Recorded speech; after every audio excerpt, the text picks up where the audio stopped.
Ça y est, je suis de retour sur le montage de mon film. Ce film, il y a des obstacles quand même.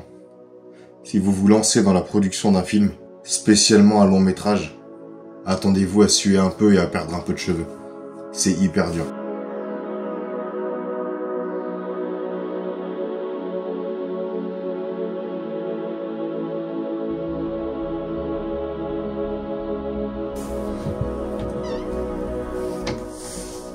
Petit-o, ah, mon petit-o, ça va mon petit-o? Ah bah oui, oui mon petit-o, hein? Il a essayé de sauter la par ici. Ah oui mon petit-o.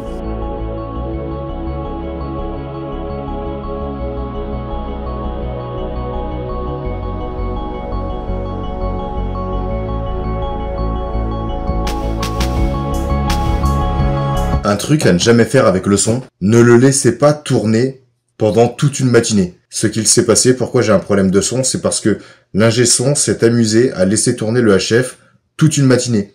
Ça veut dire que, je vais vous donner un exemple, vous tournez la séquence 1, le plan 1, ensuite vous allez faire la prise 1, normalement vous démarrez le HF juste avant donc de lancer la prise 1. Et une fois que c'est coupé, donc avant l'action, et ensuite, juste après coupé, vous coupez à la prise. Et là, ce qui s'est passé, c'est que l'ingé son, elle a laissé le HF tourner sur la séquence 1, par exemple, pour le plan 1, plan 2, plan 3, plan 4, plan 5. Et sur la même prise de HF, j'ai le plan 1 avec prise 1, prise 2, prise 3, prise 4. Du coup, ce qui fait que ma synchronisation, elle est totalement perdue. Elle sait pas où elle doit se placer. Alors, j'ai trouvé une solution hyper intéressante. Je démultiplie la prise de HF sur ma timeline et ensuite je synchronise, sachant que le montage est déjà fait, je synchronise sur chaque plan coupé. Mais c'est infernal parce que c'est un temps fou et normalement c'est pas quelque chose que j'ai à faire. C'est comme si je remontais le film une deuxième fois, mais pour le coup pour l'audio.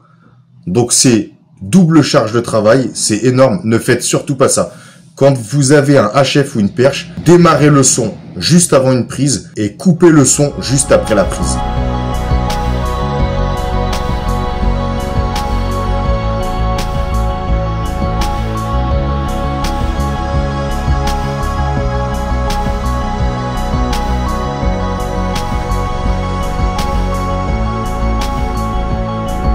Il y a plein de rushs son inutilisables. Soit le fichier est endommagé, ou alors pas pris en charge, mais en règle générale, c'est plutôt dû à un bug, en fait, au moment de l'enregistrement. Je suis très déçu de cet ingé son. Honnêtement, je vais pas perdre de temps à l'appeler et à lui expliquer. On avait déjà eu une discussion parce qu'elle nous avait planté du jour au lendemain. En fait, dès qu'on l'a payée, elle est partie du tournage. Voilà ce qui s'est passé. Donc forcément, j'étais pas content. Écoutez, c'est comme ça. Des fois, il y a des gens qui sont honnêtes et d'autres qui ne le sont pas. Mais là, vous voyez, j'ai même des fichiers qui sont totalement endommagés. Je vais trouver une solution, comme toujours. Mais c'est très désagréable de découvrir ça au montage. Après tout le temps que l'on a passé à préparer le tournage, honnêtement, j'ai pas envie de bâcler le son pour ne serait-ce que gagner du temps et pouvoir participer à un festival.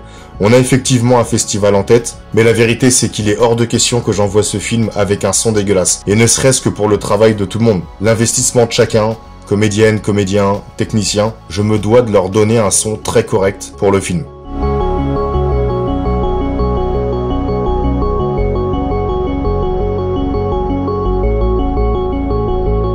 Vu que le chargement il est très long, je vais en profiter pour vous parler. L'ingé son qu'on a eu, je pense clairement qu'elle voulait pas faire le projet, mais qu'elle avait juste besoin d'argent.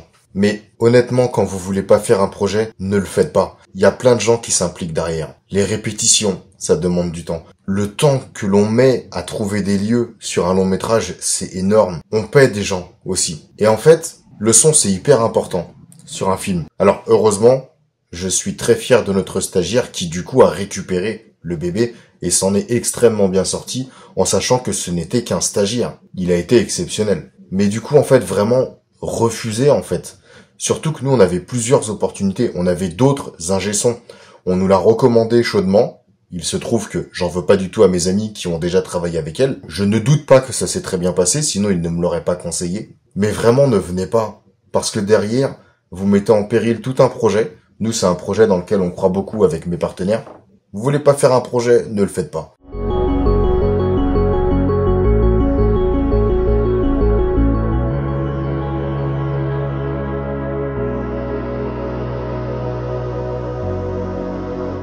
En fait, quand vous avez ce type de message, c'est rien du tout, c'est juste pour vous dire qu'il y a des fichiers son qui n'ont pas été synchronisés avec la vidéo.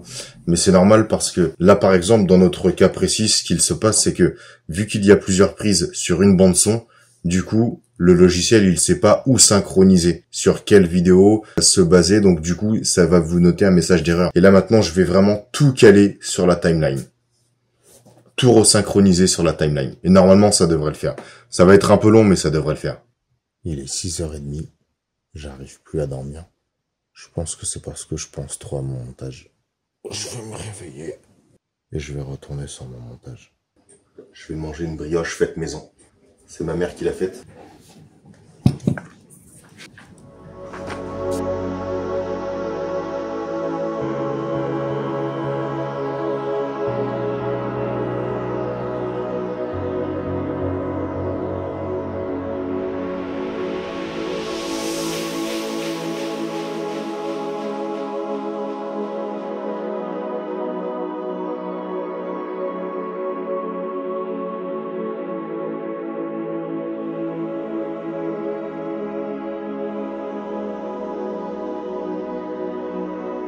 Bon, tu restes avec moi, t'aboies pas. Allez, hop. Faut savoir que dès que ma mère s'absente, Petit aboie tout le temps. Pour commencer la journée, il n'y a rien de tel qu'un bon café. Et une bonne brioche faite maison par ma mère, avec du chocolat.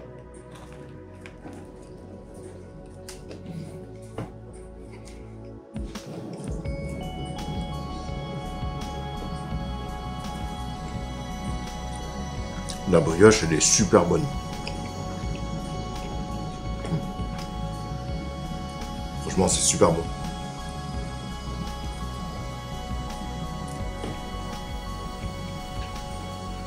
Il n'y a rien de mieux que le fait maison.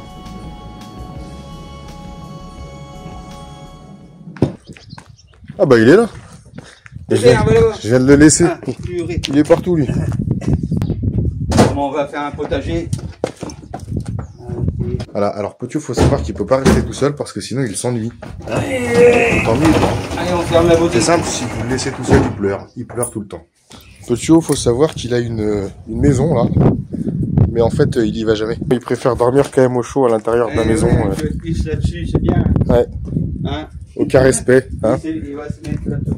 Ouais, aucun respect. Et ben moi, je retourne à mon montage. Potio, il me fait toujours rire parce que depuis qu'il est arrivé ici, c'est un vrai roi. Clairement, c'est pas un chien d'extérieur. Alors il y va que s'il y a du monde parce qu'il aime pas rester tout seul. Mais ma mère le lavait tous les jours. Elle pensait qu'il fallait doucher un chien tous les jours. Non, il est dorloté, c'est mignon et puis il est à fond, il est tout le temps en train de sourire. Des fois, il boude, on sait pas pourquoi. Enfin, si jamais vous le disputez, il boude. Il part, il boude.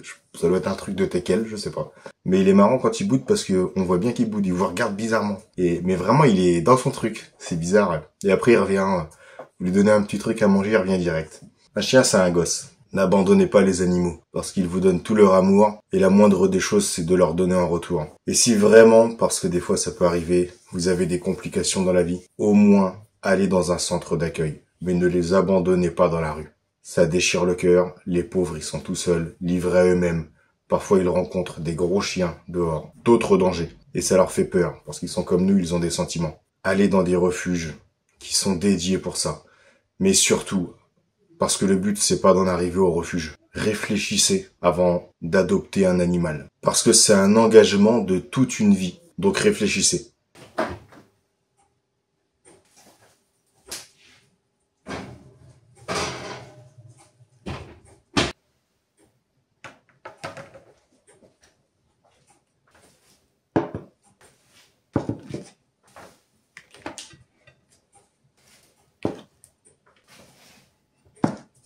Juste avant de manger, j'ai été avec un artiste. C'est un très bon musicien, je l'aime beaucoup. Il s'appelle Rémi Audifred. Et en fait, il est en charge de la composition d'une musique, une chanson même, qui va accompagner le film tout au long. J'ai découvert ce mec à la fin d'un GR que j'ai fait. J'avais fait le tour de l'UBay. Je l'ai découvert dans la ville de Barcelonnette. Il chantait dans un restaurant. Il est vraiment super bon. J'aime beaucoup sa voix. Et quand je l'ai vu à l'époque, en fait, il chantait des reprises. Donc je l'ai approché, je lui ai demandé s'il faisait des chansons originales, s'il écrivait des chansons, s'il composait, et il m'a dit oui, et il m'a fait écouter. Il a un vrai univers, j'ai hâte que vous le découvriez. Vous le découvrirez dans le film du coup, mais il a un super univers ce mec. The Magic Films, c'est notre société de production exécutive. Quand vous tournez un film, vous devez avoir une société de production exécutive. Ça permet de faire le tournage pour les assurances, etc. Et même des demandes d'autorisation pour les lieux, etc. Faut que vous écriviez à travers une production. Et c'est une asso, en fait. Il n'y a pas besoin d'avoir une grosse boîte de prod pour tourner un film. Je vous montre un truc. Je sais pas si vous voyez.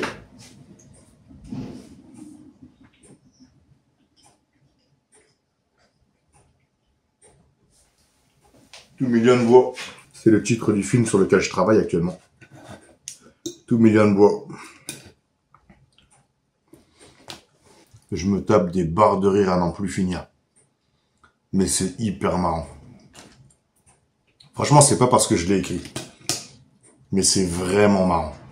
Des fois, j'ai envie de me faire pipi dessus.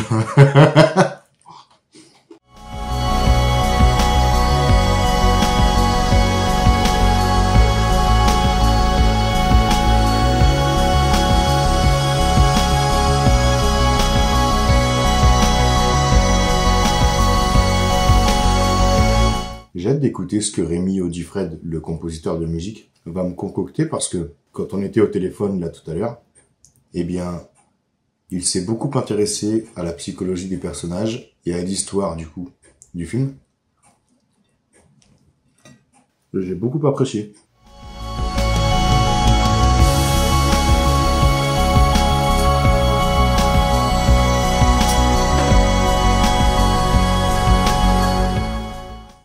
Je me permets de prendre une petite pause parce que je suis complètement crevé.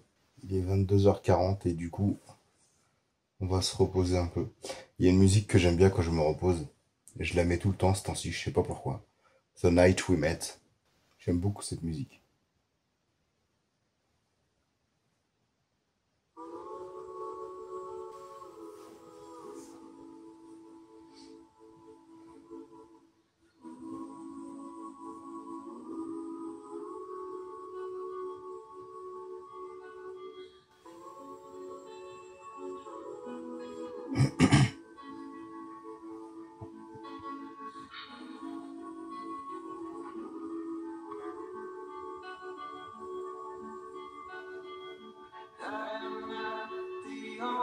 The traveler who has not repaid cette petite escapade manuelle, retour au montage. Et je dois vous l'avouer, le montage c'est quand même hyper fatigant. Bon, clairement là je suis dégoûté. En fait j'étais en train de bosser. Et je pense que du coup, avec les travaux, il y a eu une coupure de courant. Dès que c'est du montage, qu'on est dans les petits détails, on pense pas à enregistrer, en fait. Et je suis dégoûté. Parce que ça faisait longtemps que j'étais sur la scène. Faut que je vous le dise. J'ai reçu la musique du compositeur de la chanson principale du film. Il a complètement pété les plombs. La musique est géniale. J'étais un peu inquiet, je vous avoue, parce que il y a quelques jours, je l'ai eu au téléphone et il me disait qu'il avait pas d'inspiration. Du coup, on a beaucoup parlé des personnages, de la psychologie des personnages, de l'histoire exactement. Et en fait, il m'a fait peur quand il m'a dit qu'il savait pas sur quoi s'appuyer pour s'inspirer et que l'inspiration venait pas forcément. Donc du coup, il a cherché à avoir des indications supplémentaires. Je peux vous dire que ce qu'il m'a envoyé, c'est du très très loin. Je peux pas vous le faire écouter là parce que c'est exprès pour le film. Donc la chanson ne peut pas sortir avant. Mais franchement, je suis trop impatient de vous faire découvrir ce qu'il a fait. Elle se marie parfaitement avec le film. Cette chanson va traverser tout le film. Vous savez, vous avez souvent une chanson principale qui arrive très régulièrement à certains passages clés. Et là, pour le coup, ça va être le cas.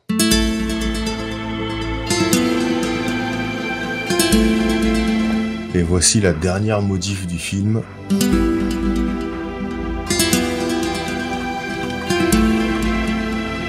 Maintenant, on va tout exporter, le son, la vidéo pour l'étalonneur, le son pour le mixeur son.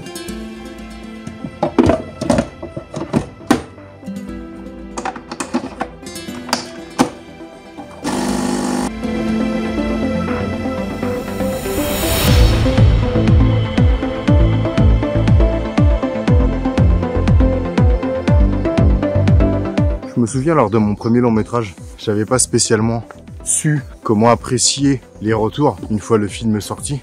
Mais je pense que c'est parce que à l'époque, contrairement à aujourd'hui, je prenais pas forcément du recul sur beaucoup de choses. J'étais pressé en tout. Je prenais pas le temps d'apprécier les étapes. Alors que là aujourd'hui, franchement, je prends le temps. C'est rigolo tous ces arbres coupés.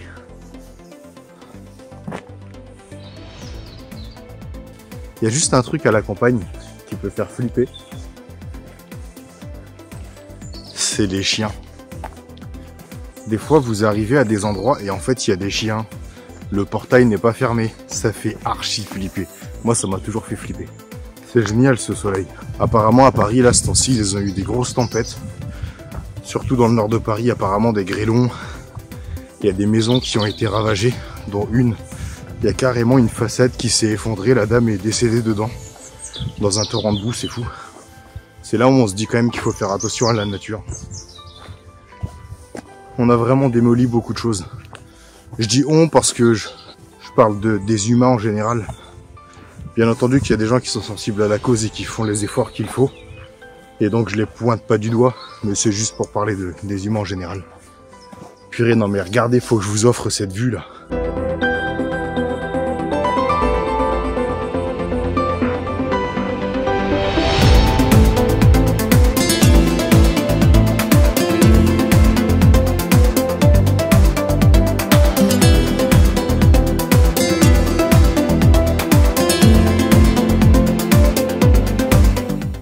Je sais pas pour vous, mais des fois je me demande comment se fait-il que les personnes soient si déconnectées de la nature. Vous savez, des fois, on rencontre des gens, mais c'est vraiment aucun respect. On jette le papier par terre. Il y a eu cette histoire aussi des chevaux qui se faisaient crever les yeux. Il y a tellement aujourd'hui d'incivilité. Il y a pas longtemps, je vous ai raconté cette histoire de la dame qui s'est fait agresser à Monoprix. Elle a été victime de pickpocket. Donc du coup, je suis intervenu, j'ai récupéré son portefeuille. Mais vous voyez quand même, on parle d'une dame qui avait près de 90 ans, voire même plus de 90 ans, j'en suis sûr. Et je me dis, mais qu'est-ce que l'on a raté?